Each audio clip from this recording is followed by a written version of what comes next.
5 గ్యారంటీల అమలు చేశామని చెప్పుకుంటున్న కాంగ్రెస్ నేతలు ఆ హామీలు అమలు చేశామని నిరూపిస్తే పోటీ నుంచి తప్పుకుంటానని కరీంనగర్ భాజపా ఎంపీ అభ్యర్థి బండి సంజయ్ సవాల్ విసిరారు. మహిళల ఖాతాల్లో 2,500 జమ చేసినట్లు కాంగ్రెస్ ఆధారాలు చూపాలి. ఆసరా పెన్షన్లు 4,000, విద్యార్థులకు భరోసా కార్డులు ఇచ్చినట్లు చూపితే పోటీ నుంచి తప్పుకోవడానికి నేను సిద్ధమని, నిరూపించకపోతే మీరందరూ పోటీ నుంచి వైదొలుగుతారా?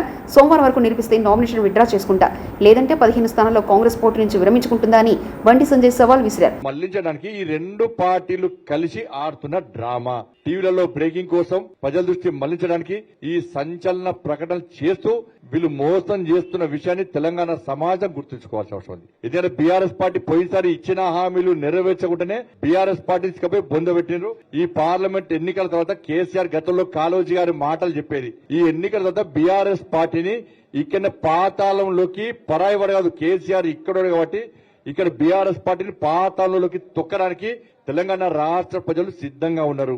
కాంగ్రెస్ పార్టీకి ఇలా వాళ్ళిద్దరు సవాల్ చేస్తున్నారు కదా, చలో నేను చెప్తున్నా, నేను సవాల్ చేస్తున్నా.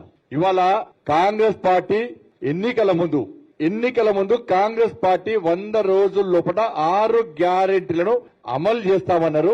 మాకు మా మేనిఫెస్టో ఖురాన్, భగవద్గీత, ఇంకోటి బైబుల్ లాంటిది అని మీరు చెప్పారు. ఇలా కొంతమంది కాంగ్రెస్ పార్టీ నాయకులు ఇప్పటికే 5 అమలు చేస్తామంటారు కదా. ఇలా నేను కాంగ్రెస్ పార్టీ నాయకులకు నేను సవాల్ చేస్తున్నా, మీరు గనక మొన్న ఎన్నికల్లో ఇచ్చిన 100 రోజుల హామీలు నెరవేరుస్తా అని చెప్పి 6 గ్యారెంటీలు అమలు చేస్తానని ఇచ్చిన హామీ ప్రకారం మీరు తెలంగాణ రాష్ట్ర ప్రజల అకౌంట్లో, మహిళల అకౌంట్లో